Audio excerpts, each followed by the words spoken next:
한국경제TV 생생한 실전 투자 정보 와우퀴. 월 5,000원 커피값으로 투자 정보가 내 손 안에 배달됩니다. 와우킥 N에서 만나요. 네, 오늘 미증시 인사이트에는 김한진 이코노미스트 그리고 이화진 IM증권 도곡더미센터 과장 자리해 주셨습니다. 안녕하세요. 네, 안녕하세요. 네. 안녕하십니까. 자, 이 두 분께 좀 궁금한 게 많습니다. 왜냐하면 이 최근 들어서 이 AI 버블 얘기들이 자꾸만 나오고 있죠. 특히 영화 빅쇼트의 주인공 이 마이클 버리가 하락장에 또 베팅을 했다. 이런 얘기가 나오고 있습니다. 이 소식이 알려지면서 미증시가 하락을 했고요. 또 버핏의 현금 보유량이 또다시 역대 최고 수준을 계속 기록하고 있는 이런 상황에서 과연 AI 기술주 단기 조정일까요? 아니면 이게 거품 붕괴일까? 어떻게 보고 계신지 정말 궁금한데요. 김한진 박사께서는 어떻게 보십니까? 네, S&P 500이 많이 올랐고요. 또 지금 뭐 예상 PER이 23.3배까지 찍었기 때문에 상당히 높은 건 사실입니다. 그런데 거품이라는 단어를 우리는 조금 너무 쉽게 사용하는 것이 아닌가. 사실 1930년대 미국 대공황 이후에 미국 시장에서 거품이 한 4번밖에 없었습니다.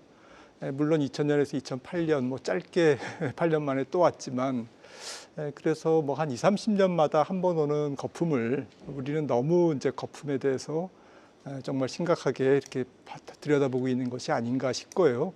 뭐 사실 PR만 해도 지금 뭐 IT 서비스와 커뮤니케이션 IT 업종과 이제 커뮤니케이션 서비스 업종 기술주의 지금 시가총액 비중이 S&P 500 시장에서 한 45% 차지하고 있는데 이익 비중이 한 38% 되거든요. 또 M7 시가총액 상위 7개 시총 상위 종목도 지금 뭐 시가총액 비중이 33%인데 이익 비중이 뭐 시장 전체에서 한 25% 차지합니다. 이것을 과연 거품이라고 할 수 있는가? 그래서 조금 경기 침체 가능성은 뭐 약간 이제 조금 다가오고 있지만 밸류에이션 측면에서 너무 거품에 대해서 고민하는 것은 조금 너무 시기상조 아닌가 개인적으로 그렇게 생각하고 있습니다. 네, 이게 과연 이제 일시적인 조정이냐 아니면 거품 붕괴냐 어느 쪽으로 보느냐에 따라서 투자의 방향이 굉장히 달라질 것 같은데요. 자, 이화진 과장께서는 어떻게 보시나요? 네, 결국 이 얘기들이 나온 게 결국에는 이제 오픈 AI 이제 샘 알트만이 이제 뭐 스타게이트나 뭐 엔비디아나 전반적으로 이제 계약 맺었던 계약 규모들이 대략 한 거의 1조 달러 이제 수준입니다. 그러다 보니까 그런 너네 오픈 AI 같은 경우는 이 AI 칩 구매 비용을 어떻게 이제 조달할 거냐 이러다 보니까 좀 버블론이 하나둘씩 좀 나오지 않았을까라고 생각을 하고 있는데 물론 오늘 아침에도 이제 정부에서도 이제 그 오픈 AI 관련해서 보증을 서지 않겠다, 뭐 구제 금융을 하지 않겠다고 얘기를 해왔는데 결국에는 샘 알트만도 마찬가지게 하겠지만은 만약에 내년 하반기에 물론 이제 비영리 단체이다 보니까 여러 가지 좀 이사의 승인이 나오긴 해야겠지만은 만약에 1조 달러 정도에 대한 IPO에 대한 뭐 밸류를 충분히 좀 받을 수 있는 측면이기 때문에 그와 관련해서는 이제 큰 문제는 없다라고 시장에서는 계속 얘기를 하고 있는 것 같습니다. 그러면 이제 마이클 버리 같은 경우도 물론 한 10억 달러 정도에 대한 뭐 팔런티어와 엔비디아 쪽에 뭐 숏을 치기도 시작을 했고 뭐 특히 워렌 버핏 같은 경우도 대략 한 3,800억 달러 정도 이제 현금 보유를 해왔는데 물론 예전에 이제 워렌 버핏 같은 경우도 워낙 이제 기술주와 관련해서는 조금 이제 보수적인 스탠스를 가지고 있는 측면이다 본다라고 하게 되면 이제 말씀하신 대로 지금 당장의 AI와 관련해서는 버블이라 하기에는 이제 거의 초입 단계라 좀 볼 수가 있지 않을까 생각을 하고 있습니다.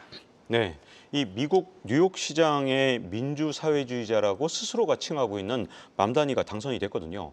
그동안 이 맘다니가 당선될 경우에 트럼프 대통령이 뭐라고 경고를 해왔냐? 그러면 연방지원금을 뉴욕에 주는 거 이거 끊어버리겠다 이렇게 경고를 해왔는데 여기에다가 월가도 맘다니의 당선을 반기지 않고 있죠.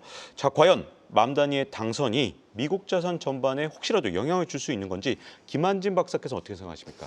네, 아무래도 규제가 예상되기 때문에 뭐 뉴욕 지역에 기반을 둔 상업용 부동산에 조금 좀 침체가 있을 수 있다라는 거고요.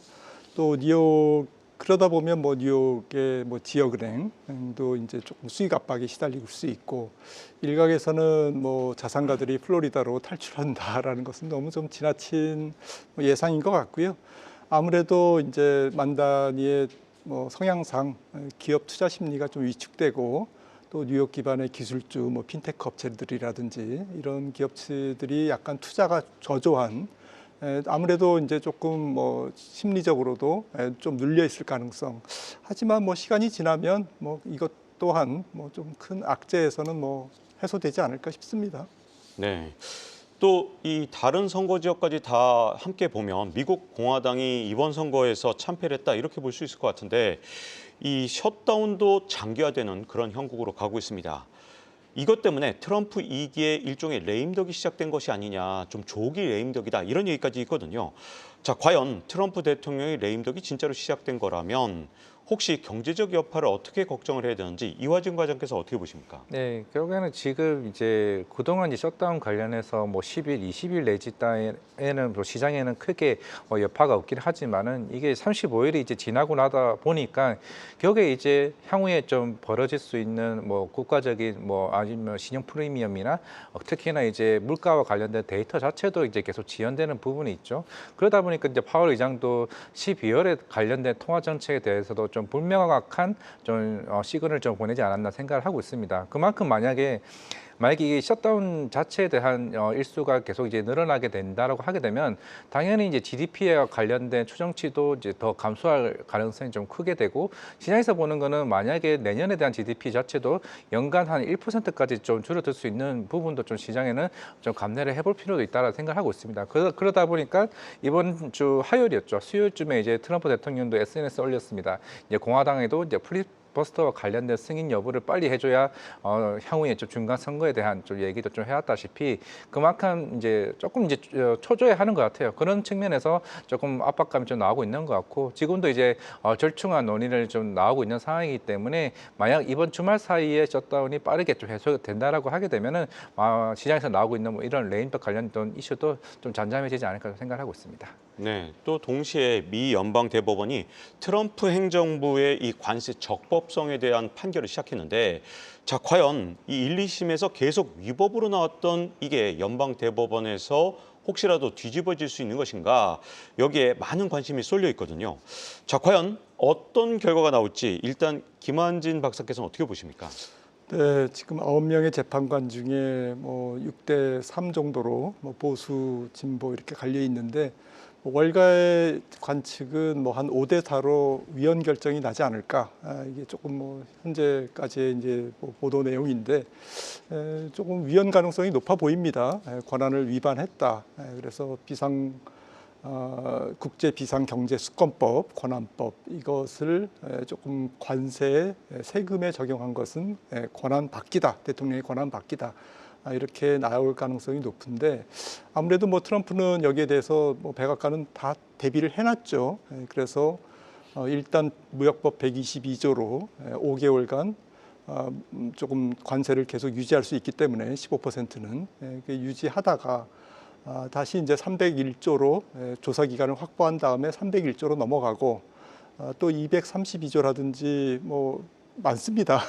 그래서 대체 법안이 있기 때문에 이 관세 자체가 그렇게 크게 조금 수그러들 가능성은 높지 않지만 다만 이제 이 보편 관세, 상호 관세라고도 하는데 이 상호 관세에 대해서는 아마 트럼프가 조금 뭐 이렇게 그 추진 동력이 조금 약화되지 않을까라고 생각을 하고 있습니다. 네. 아무래도 이 대법원 판결이 어떻게 나오느냐에 따라서 많은 것들이 좀 바뀔 수 있는 부분이 있을 것 같은데 과연 트럼프 행정부의 대안도 궁금하지만 그런 결과들이 어떤 영향을 미칠지 이화진 과장께서는 어떻게 보십니까?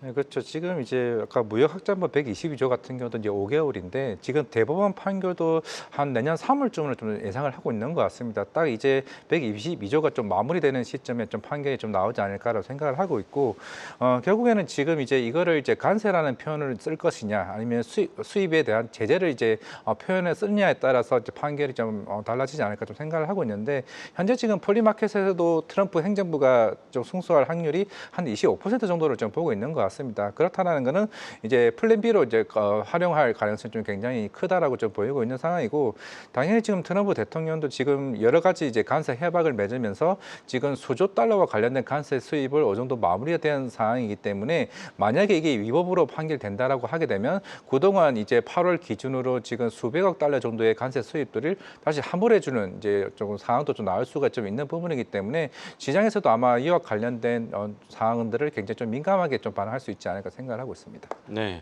아까 이 김만진 박사께서 말씀을 해주실 때 이 대안이 굉장히 많기 때문에 큰 변화는 없을 것이다 이렇게 말씀하셨는데 근데 하나 궁금한 건요. 트럼프 행정부 관세에 대해서 적법, 위법 이 판결에 따라서 혹시라도 이게 환불하는 문제, 이거는 과거의 관세 문제잖아요. 그런 문제들까지 포함한다면 여러 가지 여파가 좀 있을 것 같은데 김한진 박사께서 앞으로 이 증시의 여파가 어떻게 보시는지 좀 궁금한데요. 예, 맞습니다. 뭐 2천억 달러 정도가 지금 이미 관세 수입으로 거뒀기 때문에 그 한 절반 정도는 이제 돌려줘야 되겠죠. 시장에서의 영향은 일단 인플레이션 압력은 낮아지지만 그 정도의 이제 그 세수 관세 수입이 줄기 때문에 조금 가뜩이나 최근에 이제 국채 발행 계획도 나왔습니다만은 조금 뭐 이렇게 금리가 조금 들썩들썩이고 그래서 인플레이션 감소 요인은 긍정적이나 채권 발행에 따른 금리 상승 위험 또 재정 적자 확대 문제 이런 부분들이 약간은 이제 부담이 되는데 1,000억 달러 정도의 환급으로 그렇게 충격은 크지 않을 것 같습니다. 규모상. 네, 그렇군요. 자, 그럼 트럼프 행정부 관세에 대해서 과연 적법이나 위법 어느 쪽이 뉴욕 증시나 아니면 우리 증시에 더 유리한 건지 이게 참 굉장히 헷갈리거든요. 자, 이화진 과장께서 어떻게 보십니까? 그렇죠. 이제 그동안 이제 뭐 관세 협상을 하게 되면서 미국은 이제 리쇼닝에 대한 정책들을 계속 꾸준히 해왔고 그동안 고용과 관련된 지표들도 리쇼닝 통해서 사실 고용을 충분히 충당할 수 있다라고 좀 얘기를 해왔던 부분이기 때문에 만약에 이게 위법으로 판결된다라고 하게 되면 다시 뭐 만약에 전면 무효화가 된다라고 했을 때 그러한 정책들이 향후에 뭐 통화 정책이나 그런 물가에 대한 부분들도 굉장히 좀 크게 좀 변동성이 커질 가능성이 있다라고 좀 생각을 하고 있습니다. 물론 이제 특히나 이제 관세로 인해서 특히 미국에 있는 뭐 리테일 업종들 같은 경우는 수입에 대한 원가에 대한 부담이 조금 이제 줄어들 수는 있는 상황에서는 좀 긍정적으로 좀 볼 수는 있긴 하겠지만은 전체적인 미국에 대한 뭐 GDP나 아니면은 그런 제조 지표에 대한 불안 요소들은 결국에는 조금 이제 시장 자체에 대한 분위기는 좀 안 좋을 수 있는 상황이 아닐까 생각을 하고 있습니다. 네. 이번에는 이번 주에 발표된 민간 고용 지표도 좀 여쭤보고 싶은데요. 사실 미국 정부가 셧다운에 들어가면서 정부 공식 통계가 안 나오고 있기 때문에 민간 고용 지표가 그 어느 때보다 관심을 끌고 있거든요. 근데 10월 달 ADP 민간 고용은 전월 대비 4만 2천 명 증가하면서 예상을 상회했습니다. 그런데 또 다른 고용 정보 업체는 완전히 다른 결과를 내놨거든요.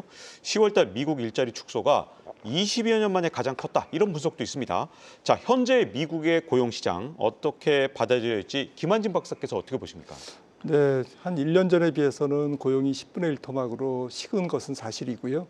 하지만 이제 최근의 데이터가 살짝 뭐 쇼킹하긴 했습니다. 뭐 말씀 주셨듯이 ADP 월가 예상치가 3만 명이었는데 일자리 증가가 4만 2천 개가 증가됐는데 문제는 이제 뭐 물론 좋습니다. 숫자 자체는 좋고 최근 3개월 감소하다가 또 이렇게 회복된 거 플러스로 나온 것은 긍정적이나 이게 서비스하고 대기업 중심으로 양호했고요. 중소기업은 사실은 조금 죽었습니다.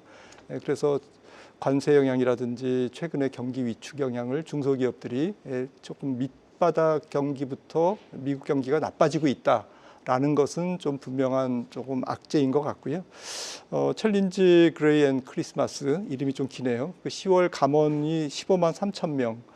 그런데 그 감원한 내용을 이유를 조금 보니까 비용 절감과 두 번째가 이제 AI 도입에 따른 감원이더라고요.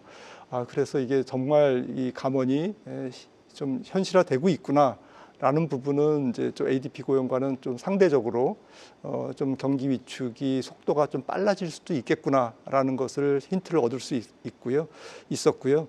10월까지 어쨌든 감축된 기업들이 이제 인원을 감축한 규모가 누적적으로 10개월간 전년 동기 대비 65%가 감소했습니다. 그러니까 적지 않게 기업들이 지금 인원을 자르고 있다라는 것은 이게 잘못하면 연말 연초를 지나면서부터는 좀 실업률이 조금 가속적으로 올라갈 수도 있겠구나라는 불안감을 조금 자아내는 고용 통계라고 할 수 있겠습니다. 네, 지금 고용 통계가 워낙 지금 혼선을 빚고 있기 때문에 굉장히 혼동스럽습니다. 지금의 고용 시장 과연 경기 침체까지 걱정해야 되는 그런 정도인가? 아니면 뭐 생각보다 양호한데 잘못 나온 고용 지표인가? 자, 이화진 과장께서 어떻게 보십니까? 네, 그렇죠. 지금 문제 이제 민간 데이터로 지금 확인할 수밖에 좀 없는 좀 상황이다 보니까 뭐 시장에 대한 좀 왜곡 현상도 충분히 좀 나올 수 있다고 생각하고 있습니다. 워낙 이제 물론 이제 미국 자체가 이제 서비스업이 비중이 워낙 이제 크다 보니까 그런 이제 특히 이제 이번 42,000명 정도 중에서 서비스 부분만 거의 33,000명 수준이긴 합니다. 그러다 보니까 전반적인 산업군 간의 좀 양극화가 이제 크다 보니까 결국에는 만약에 오늘 나왔어야 될 새로운 이제 그런 정부의 그 고용 지표가 좀 안 나오는 게 조금 시장에서는 조금 오히려 좀 통화 정책에 대한 불안 요소가 더 클 수밖에 좀 없다고 좀 생각을 하고 있기 때문에 그런 측면에서는 추후에 좀 여러 가지 데이터를 조금 더 확인할 필요가 있지 않을까 좀 생각을 하고 있습니다.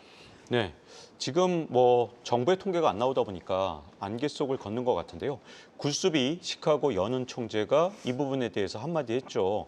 지금 고용 시장에 대한 민간 지표는 그래도 있긴 하지만 물가 관련 지표는 없다. 이것 때문에 좀 더 이 셧다운에 따른 이 지표 공백으로 훨씬 더 신중해야 되는 거 아니냐 이런 얘기들이 나오는데 자, 과연 12월의 금리 인하 전망 과연 어떻게 봐야 되는지 김한진 박사께서 어떻게 보십니까? 저는 뭐 인하할 걸로 생각이 되는데요.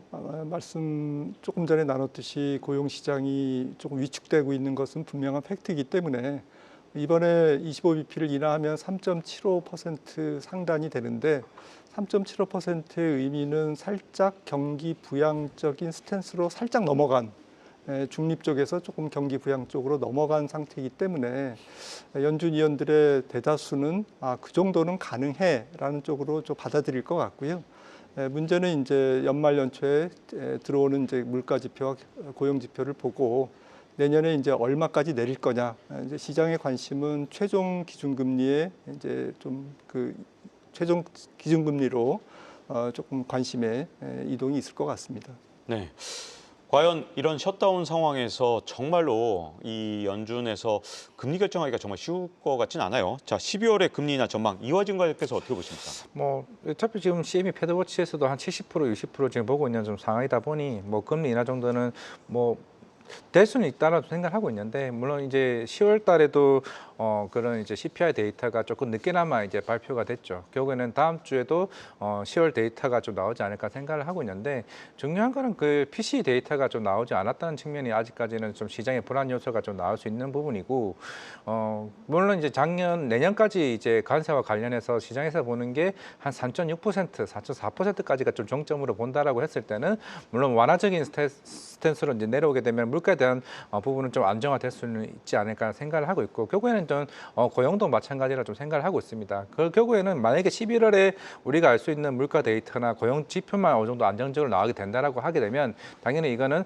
셧다운이 해소되는 전제하에 이제 데이터가 나와야겠죠. 그러면 이제 12월까지는 좀 금리 인하 속도는 어느 정도 나올 수 있지 않을까. 결국에는 지금 연준 이사들도 결국에는 속도 조절에 대한 얘기가 나올 수밖에 없는 거는 혹시나 모를 그런 데이터에 대한 좀 불확실성, 그에 대한 흐름에 따라서 조금 그런 얘기가 나오지 않았을까 좀 생각을 하고 있습니다. 네, 사실 얼마 전까지만 해도 모든 자산 가격이 동반 상승한다.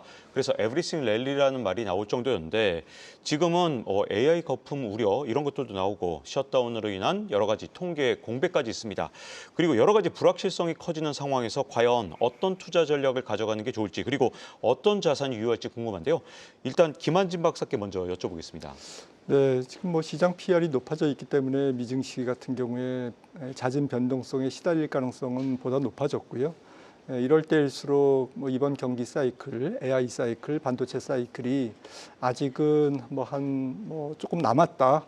지금 한 60% 내지 70%까지는 왔으나 나머지 30~40%의 확장 경기 사이클이 남아 있다라는 것을 조금 인식한다면 평상심을 가지고 조금 기존에 조금 주도주인 기술주, 대형 기술주의 리더십의 회복과 지수의 상승에 대한 그런 여유를 가지고 조금 대응하시는 것이 좋지 않을까 싶습니다.